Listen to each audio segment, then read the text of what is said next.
जैविक खेती थोड़ा आसान शब्दों में बताइए। जो लोग प्राकृतिक खेती करते थे उसी का आज मॉडर्नाइजेशन में नाम दे दिएगा जैविक खेती। पहले 1 एकड़ में अगर मान लो 10 कुंटल होता है तो अभी हम उसको 20 कुंटल 25 कुंटल करने के लिए जो है धरती की जो उर्वरक शक्ति है उसको खत्म करके उसमें फर्टिलाइजर का इनपुट इतना डाल दिए कि आज जो हमारी सॉइल है बिल्कुल से खत्म हो गई है। हमने गेहूं उगाया, फर्टिलाइजर डाला। ये फर्टिलाइजर एक्चुअली जमीन के अंदर करता क्या है जो ज्यादा अन्न उग जाता है? तो जो उर्वरक शक्ति होती थी मिट्टी को उसको एक तरीके से हमने नेचुरली खत्म कर दिया है।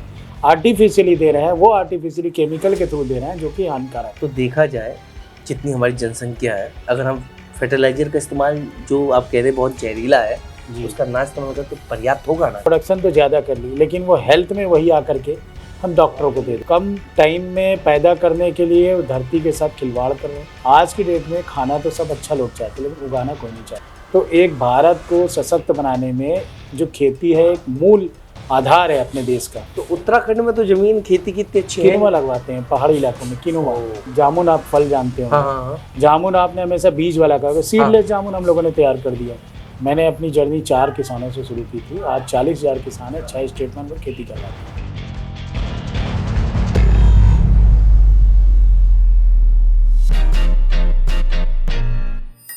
कृषि और आहार हमारे जीवन के महत्वपूर्ण मूल आधार हैं। आप इसी को लेकर हम चर्चा करने वाले हैं कृषि वैज्ञानिक से। और आज मेरे साथ मौजूद हैं प्रदीप जी। स्वागत है आपका फेस टू फेस प्रोग्राम में सर। इनको बुलाने की क्यों जरूरत पड़ी मैं आपको बताता हूँ। बुलाने की इस वजह से जरूरत पड़ी क्योंकि जो हम अन्न खा रहे हैं वो कितना ठीक है, कितना सही है, और जो जमीन से उग रहा है वो अन्न वो किस तरह हो रहा है, जैविक खेती क्या है, इन सभी मुद्दों पे आज हम बात करेंगे।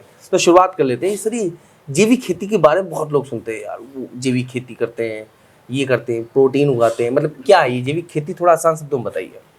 देखिए, जैविक खेती एक ऐसा कोई रॉकेट साइंस नहीं है जिसको समझने के लिए हमें वो बहुत सारी एनर्जी लगानी पड़े। एक्चुअली क्या है, हमारे अगर फोरफादर की बात करें, हमारे दादा परदादा जो लोग प्राकृतिक खेती करते थे उसी का आज मॉडर्नाइजेशन में नाम दे दिएगा जैविक खेती, जैसे ऑर्गेनिक फार्मिंग बोलते हैं। तो इसका बेसिक मूल तत्व क्या है कि हम लोग बिना फर्टिलाइजर केमिकल के पहले खेती करते थे। कोई भी खाद या कोई भी इनपुट हम लोग यूज करते सब देसी यूज करते थे।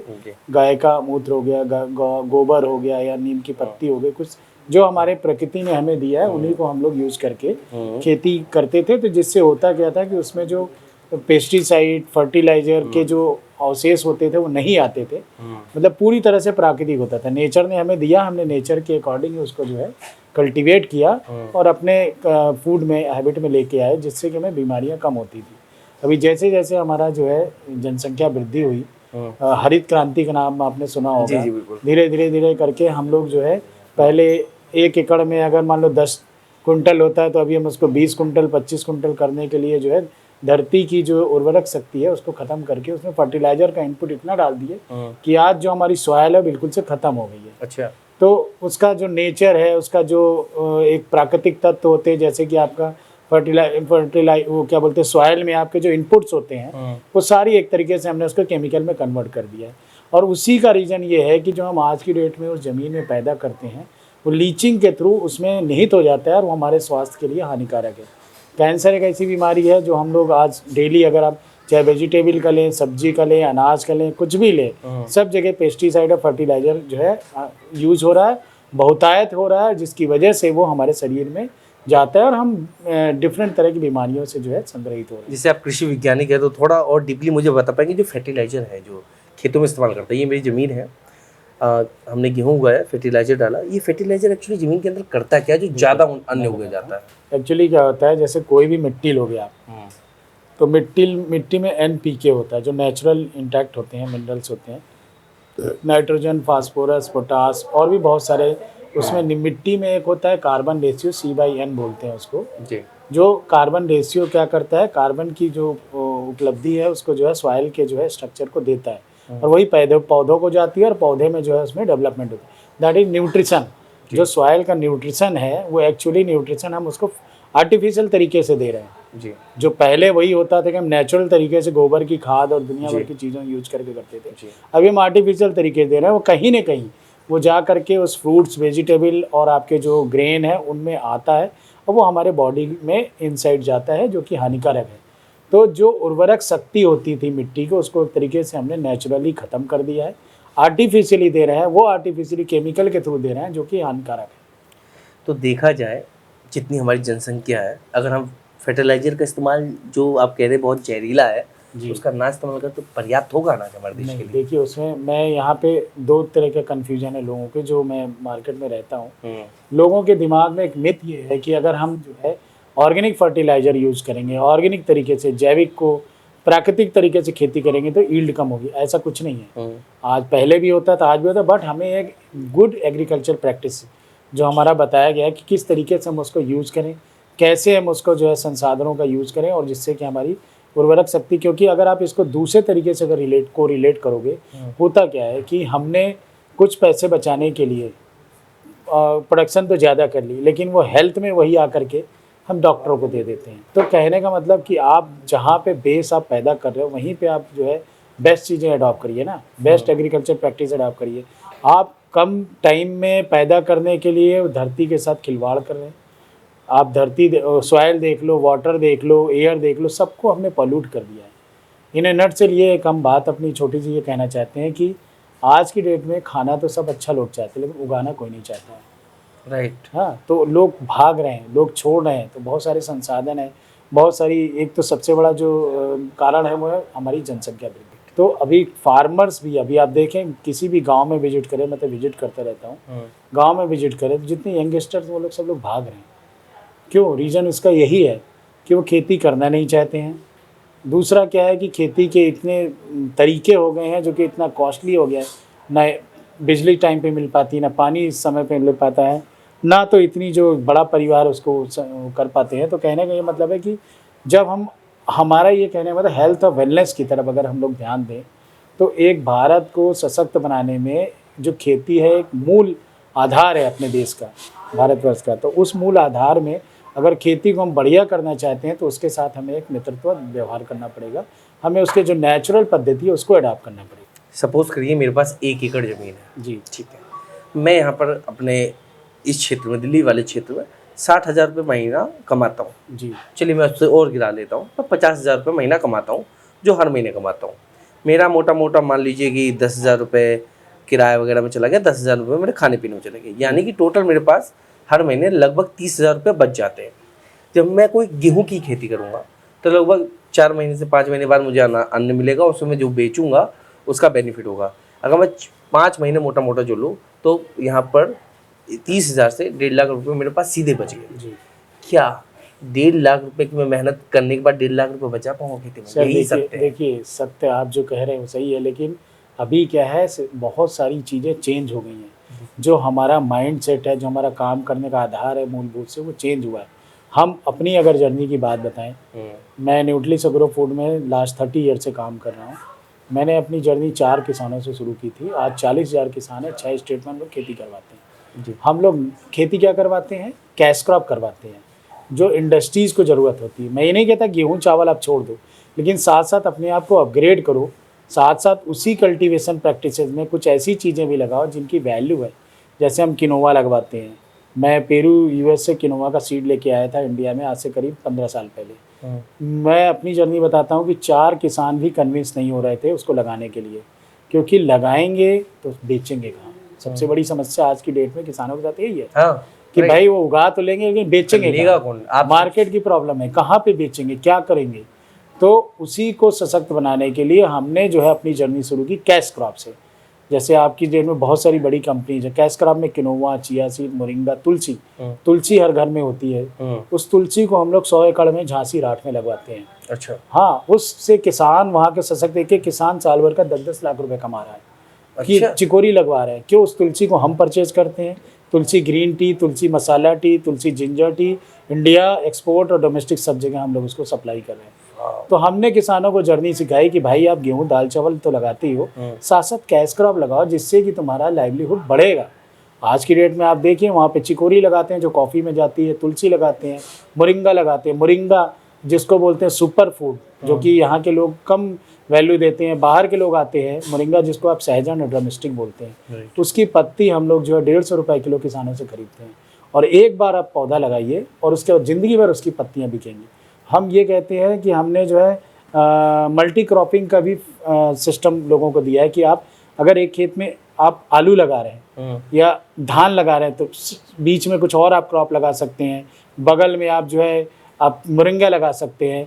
तो मल्टी क्रॉपिंग का फंक्शन इसीलिए दिया कि अगर एक कुछ आपको अगर खराब हो रही है कुछ तो आपको सपोर्ट सिस्टम लगे। तो अभी टेक्नोलॉजी बहुत आ गई है, नए इनपुट्स आ गए, हमें अपने माइंड सेट को चेंज करना है। एग्रीकल्चर बहुत बड़ा एक तरीके से कहिए कॉर्पोरेट है ये। सर ये तो आपने 100 एकड़ की जो भी बात करी, 100 एकड़ ये बड़े बड़े जिम्मेदारों की बात करें। हाँ। अगर मैं छोटे जिम्मेदारों की बात करूं जिनके पास 10 पैसा जमीन है ऑलरेडी। नहीं सर, ये मैं आपको 100 एकड़ की बात कह रहा हूँ, कोई एक किसान का नहीं है। अच्छा। हम कॉन्ट्रैक्ट फार्मिंग करवाते हैं, किसी के बाद 5 बीघे, किसी के बाद 10 बीघे, किसी के बाद 40 बीघे। तो हमने क्लस्टर बनाया हुआ है, ओके, FPO बनाया, फार्मर प्रोड्यूसर ऑर्गेनाइजेशन। मेरे पास कोऑपरेटिव सोसाइटी है, ओके। उस कोऑपरेटिव में मैं किसान को जोड़ता हूँ, न्यूट्रिलिस कृषक उत्पादक सहकारी समिति लिमिटेड।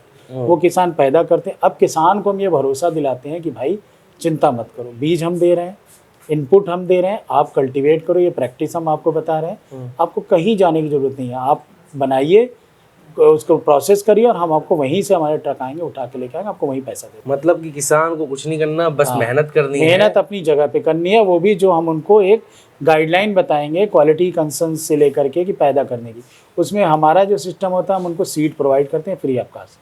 तुलसी का बीज हम देते हैं फ्री ऑफ कास्ट। उसका रीजन क्या है कि उनके पास इनपुट की कमी होती है।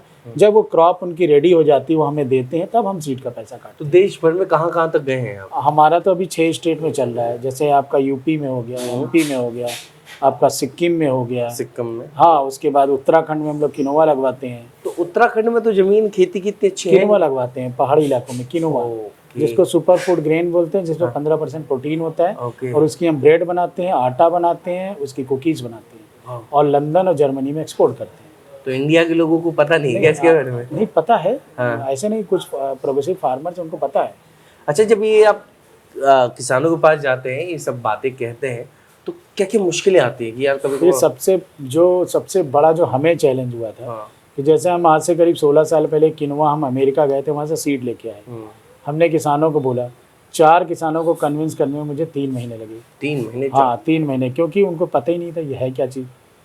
गेहूं की फसल के साथ होता है, वो बोले गेहूं भी नहीं लगा, ये भी तो हमें होगा क्या फिर। तो वो 3-4 किसान कन्विंस हुए। फिर उसके लिए हमने खुद ही खरीदा, क्योंकि मार्केट उतनी डेवलप नहीं थी।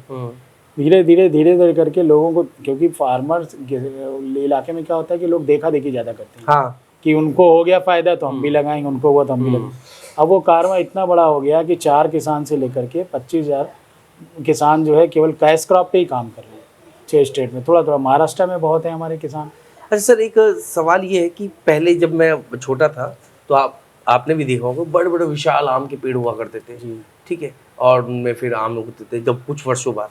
आजकल 2 से 4 वर्षों में ही आम उग जाते हैं। वो कैसे, मतलब कैसे हो गया है? एक्चुअली क्या है, उनकी जो ब्रीड तैयार की गई है, जैसे आम्रपाली है, 1 साल में पेड़ में आम दे देती है।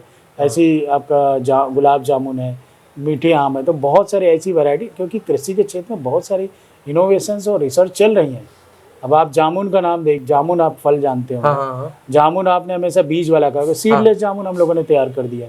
क्या बात कर रहे हैं? आप बेल खाते हो, बेल को हमने ऐसा सीडलेस कर दिया कि आप केले की तरह से काट सकते हो। तो ऐसे बहुत सारे इनोवेशंस हो रहे हैं, वो इनोवेशन धीरे धीरे करके आ रहा है। पता कैसे चलते हैं, मतलब आम किसान को कैसे पता चलेगा? जैसे मुझे तो अब आपसे बात करते हुए पता चला, जो आपको सुन रहे हैं भी उनको पता चला होगा। मिनिस्ट्री ऑफ एग्रीकल्चर पूसा में आए, यहाँ पे दिल्ली में ही है। अच्छा। सारी वैरायटी, क्योंकि पूसा के बहुत सारे ऑल ओवर इंडिया में सेंटर्स हैं। लीची का अलग है, मैंगो का अलग है, गुआवा का अलग है, पपाया का, सारे चारों तरफ फैले हुए हैं। तो वो सेंटर का ही होता है इनोवेशन के बारे में बताना, नए काम करना। आपको सीड चाहिए तो वो सीड प्रोवाइड करना। तो सेंट्रल गवर्नमेंट के इंस्टीट्यूट की बात कर रहा हूँ, जो कि इस पे अग्रसर है, लोगों को बताने के लिए, ट्रेनिंग देने के लिए। फ्री ऑफ कास्ट किसानों की ट्रेनिंग होती है। जैविक सेंटर आपका यहाँ पे गाजियाबाद में है एक नेशनल जैविक सेंटर, वहाँ पे आए किसान, वहाँ ट्रेनिंग लें। उद्योग की भी ट्रेनिंग लें, कल्टीवेशन की भी गवर्नमेंट उनको हॉस्टल प्रोवाइड करती है, लोगों को देती है। तो एक ये मैटर है अवेयरनेस का। ब्लॉक लेवल पे अगर आप देखें, डिस्ट्रिक्ट लेवल पे देखें, जिला कृषि अधिकारी है, आपके अंदर खुद की जिज्ञासा, आप जाओ पूछो तो सारी इन्फॉर्मेशन है। अच्छा। कृषि विज्ञान केंद्र हर जगह गवर्नमेंट ने किया है, 545 कुछ कृषि विज्ञान केंद्र है। 545 हाँ, पूरे देश में? हाँ, पूरे देश में। आप जाएं वहाँ पे, उनसे पूछे, अपनी समस्याएं बताओ। और फिर आजकल जब से डिजिटल क्रांति आ गई है जी, सब कुछ मोबाइल पे अवेलेबल है। आप क्वेश्चन पूछिए, आपको यूट्यूब सारा सब कुछ मिल जाएगा। फिर आपको अगर कुछ उसमें विशेष होता है तो उसके कृषि वैज्ञानिक बैठे हुए हैं, आप प्रयास करें। फ़ोन पे भी अवेलेबल है, मेल पे भी अवेलेबल है, जो जानकारी उनको चाहिए उनके हैंड स्टेप पे मिल सकती है। अच्छा सर, ये जब भाजपा सरकार की तरफ से जो किसान आंदोलन हुआ था, थोड़ा मैं राजनीति में कुछ ज़्यादा जी, माफ़ी चाहूँगा जी। उसके लिए, हो सकता है उसमें आपका हाथ थोड़ा तंग हो, पर फिर भी एक जानकारी, जो एमएसपी वाला खेल था, जहाँ तक ऊपर ऊपर तक सुनने आ रहा था कि कंपनी किसानों को पहले से अपडेट देंगी कि भैया आप आलू गाओ, हम आपको खरीदेंगे, वो किसान क्यों नहीं मान रहे थे, पंजाब और खासतौर से हरियाणा किसान? क्या देखिए, दिक्कत है? इसमें एक जो मेरा पर्सनल व्यू ये है कि भाई देखो, सब कुछ मंडियों से अटैच था। कि आज जैसे मैं अभी बोलूँ कि मैं 10 टन जैगरी हर महीने बेचता हूँ, तो मैं मुजफ्फरनगर, ये आपका है इधर मेरठ साइड, वहाँ पे हमारा गन्ने के किसान हैं। तो होता क्या था कि पहले मंडी से अटैच था। मंडी आओ, मंडी में उनको जो मंडी टैक्स लगता है 2.5% 2%, वो देना पड़ता है, और भी बहुत सारे खर्चे ऐसे होते थे। तो उसमें बेसिक क्या होता था कि गवर्नमेंट ने तो कह दिया, और मेरा जो पर्सनल व्यू है कि भाई जैसे बड़ी बड़ी कंपनी, मैं नाम नहीं लूँगा, XYZ कुछ बड़ी बड़ी कंपनियां हैं। मैं ले लेता हूँ, हाँ, तो आप जैसे आलू की खेती है, हाँ। उन्होंने एक मिनिमम आलू का रेट तय कर दिया है, करेक्ट। अब वो तो किसानों से उठा लिया, भर लिया, ठीक है। अब क्या होगा कि अब किसान के हाथ तो कट गए, सब दे दिया। द पेमेंट का साइकिल, उनके रेट का साइकिल, उनकी लागत से भी कम है, तो ये जो बीच का गैप है वो फुलफिल नहीं हो पा रहा था। तो मेरा ये मानना है कि भाई वो जो MSP की बात कर रहे हैं, अगर आप MSP को किसी और चीज़ से भी कंपेयर करो, तो मेरे हिसाब से एग्रीकल्चर में फार्मर्स को एक लमसम हैंडसम जो है उनकी जो लागत है उससे कुछ बढ़ोतरी करके देना चाहिए, ना कि इनको कट ऑफ करना चाहिए।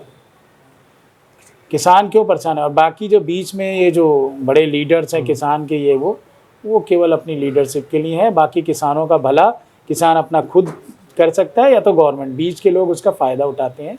मैं तो सभी किसानों से ही बोलूँगा कि भाई आप अपनी एक्चुअल स्थिति को देखिए, क्या आप कर सकते हैं, क्या सेल कर सकते हैं, और अपने आप को कैसे खड़ा कर सकते हैं, वो आप खुद तय करिए।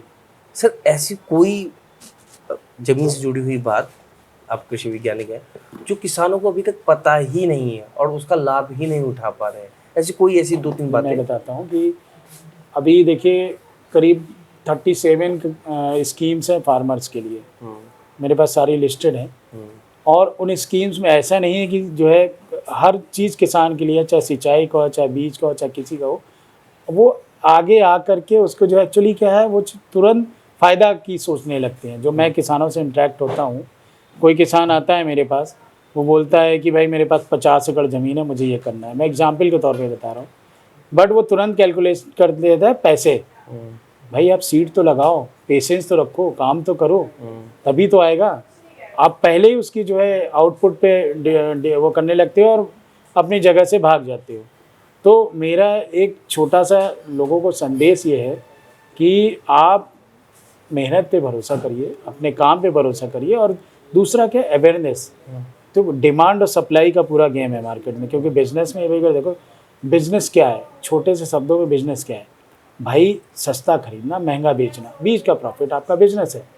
तो आप पहले देखो कि आप अपने एरिया में क्या लगा सकते हो, क्या उसका मार्केट वैल्यू है, और क्या क्या गवर्नमेंट, अब गवर्नमेंट ने, जैसे मैं बताता हूँ, एक स्कीम है AIF, एग्री इंफ्रा फंड करके, एक गवर्नमेंट की स्कीम है, ऑल ओवर इंडिया में, स्टेट की भी है। उसमें जो है आपको करीब 35 से 40% सब्सिडी है। मैंने खुद AIF में अप्लाई किया, 1,54,00,000 का मेरा लोन पास हुआ है, और मैं उसमें जो है अभी दलिए और आटे का प्लांट लगा रहा हूँ फतेहपुर डिस्ट्रिक्ट में। नेफेड हमें गेहूँ देगा, हम दलिया में कन्वर्ट करेंगे, नेफेड को दे देंगे। तो मेरा कहने का मतलब कि ऐसा नहीं है, बहुत सारी स्कीम्स हैं, बट हमें उसके पीछे लग करके उसको कार्यान्वित करना पड़ेगा, और शुरू में ही हताश नहीं होना पड़ेगा। आदमी हताश हो जाता है, जो भी पर्सन है वो चाहता है बस तुरंत हो जाए काम, तो तुरंत तो कोई काम ऐसा होता नहीं है। आपको लगना पड़ेगा, बहुत सारी स्कीम्स है, आप उसका फ़ायदा उठाइए। प्लस मैं कहता हूँ कि सबसे पहले आप पहले खुद पहला कदम एक बढ़ाइए, आप अपने यहाँ कुछ करिए। आप कहते हो कि भाई बड़े किसान हैं, भाई 2 एकड़ के किसान हैं, 3 एकड़ के किसान हैं, आज की डेट में 1-1 एकड़, 1-1, 2-2 एकड़ या 5 बीघे में लोगों ने ऐसी ऐसी कैश क्रॉप लगाई है जो करोड़ों रुपए कमा रहे हैं। मैं डेली देखता हूँ, मशरूम की खेती हो गई, आपके फ्लावर की खेती हो गई, आपके ऑयल सीड की खेती हो गई। आपको एक एग्जांपल बताता हूँ, यहाँ हरियाणा में एक सोनीपत के पास अटेरना विलेज है, वहाँ पे एक किसान है, उसको हम लोगों ने आज से करीब 12-14 साल पहले जो है उसका स्वीट कॉर्न जो मीठा वाला होता है, वो हमने कल्टीवेशन करना उसका सिखाया, बीज दिया, सब दिया। अब हो क्या रहा है कि उस गांव में आज 5,000 औरतें, लेडीज़ जो भी हैं वो सब उसको छीलती हैं, प्रोसेस होता है, प्रोसेस होकर के डिब्बा बंद होता है, एक्सपोर्ट और डोमेस्टिक में मार्केट में जाता है।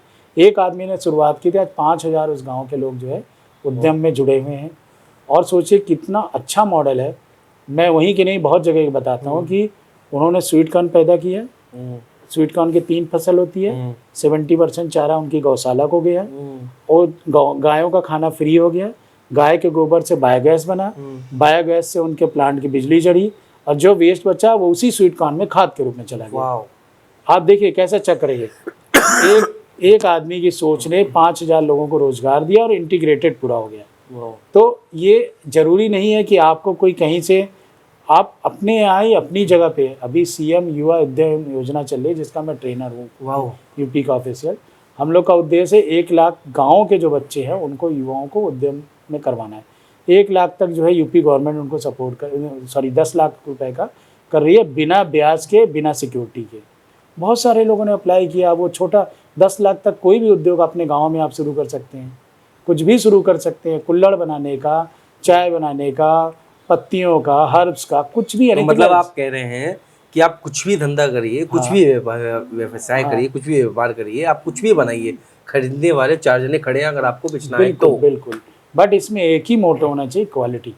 क्वालिटी से कभी आप कंप्रोमाइज़ मत करो। मतलब कहने का कि आप ज़्यादा के चक्कर में अपना जो आपने मानक तय किया उसको आप मेंटेन करिए। आप जो कह रहे हो वही आप डिलीवर करिए, क्योंकि कस्टमर का विश्वास ही आपको आगे लेकर के जाएगा। मैं जहाँ तक जानता हूँ किसानों को सबसे दुविधा यही होती है कि अगर मैं ज़्यादा उगा लूँगा तो बेचूंगा कैसे। कहते हैं ना कि किसान का घर खुद चूरा होता है पर वो गल्ले को नहीं भिगोना चाहता, इसलिए वक्त से पहले उसे मंडी में बेचना चाहता है। खैर मैं यहीं बस अपनी बात कोशिश करूँगा समाप्त करूँ, क्योंकि बहुत सारे सवाल आने वाले हैं मुझे लगता है इस वीडियो के बाद, कि मेरी दिलचस्पी भी बहुत है आपसे सवाल पूछना। कुछ ऐसी बात जो कहना चाहते हो किसानों को? देखो, मैं तो किसानों को, किसान भाइयों के साथ पिछले 40 साल हो गए काम करते हुए हम लोग को एग्री और फूड में। तो मैं यही बोलना चाहूँगा कि किसान भाई आप अपना धैर्य रखें, और सबसे बड़ी बात कि आपके पास चाहे आप छोटे किसान हो, मध्यम हो या बड़े हों, आप अपनी जगह पे रिसोर्सेज देखें कि आपके आसपास क्या रिसोर्सेज हैं, क्या कल्टीवेट कर सकते हैं। और मैं हमेशा अपने हर टॉक में बोलता हूँ वैल्यू एडिशन की बात, कि आप क्या वैल्यू ऐड कर सकते हैं उसमें, जिससे कि आपकी लागत जो लग रही है उससे आपको जो है आय का डबल या ट्रिपल मिले। एक छोटा एग्जाम्पल कह के मैं आपको ये करूँगा कि जैसे गन्ने का जूस होता है, गन्ना पैदा करते हैं किसान, तो गन्ना चीनी मिल को जाता था। हम लोगों ने क्या किया, हमारी जो इनोवेटिव टीम थी, उस गन्ने के जूस को उन्होंने पाउडर में कन्वर्ट कर दिया। तो आज की डेट में आप जो शुगर केन जो जूस पाउडर है, आप सैसेट में लेके 12 महीने अपने पॉकेट में घूम सकते हो। हर जगह आपको पानी मिलेगा और कोई केमिकल प्रिजर्वेटिव नहीं होता है। तो बहुत सारे ऐसे उद्यम के लोग हैं जो आपको हेल्प करते हैं, आपको बताते हैं। बस आपको एक कदम आगे आना है, कॉन्फिडेंस के साथ, विश्वास के साथ आना है कि हमें ये काम करना है। और किसी भी बिजनेस को इस्टेब्लिश होने में 3 साल का आपको पीरियड जो है रखना पड़ेगा। ऐसा नहीं कि आज आपने शुरू किया और आपको कल से प्रॉफिट मिलने लगा। तो धैर्य की बहुत ज़रूरत है। आप अपने रिसोर्सेज को पहचानें, कम पूंजी में और बहुत अच्छे से सोच समझ करके इन्वेस्ट करें, क्योंकि हार्डकोर मनी आपकी है। तो आपको बहुत तरीके से काम करना है। लास्ट बट नॉट लीस्ट कि आपको पेशेंस रखना है। पेशेंस रख के काम करेंगे तो सक्सेस आपकी होगी। चलिए, बहुत बहुत धन्यवाद। तो अगर कोई भी आपका सवाल रह जाए या हमारी बातों में कुछ बातें गुप्त रह गई हैं तो आप उसे उजागर कर सकते हैं कमेंट के थ्रू। कमेंट करिए, जो भी सवाल हो हम इन्हें फिर पकड़ लेंगे, कोशिश करेंगे फिर आए आप सभी सवालों का जवाब देने के लिए। कुछ गलत बोला तो वो भी बता दीजिएगा, कुछ नहीं मिल पाया तो वो भी बताइएगा। वीडियो कैसी लगी अपनी राय जरूर दीजिएगा। बाकी आने के लिए बहुत बहुत धन्यवाद। Thank you sir, thank you very much, thank you.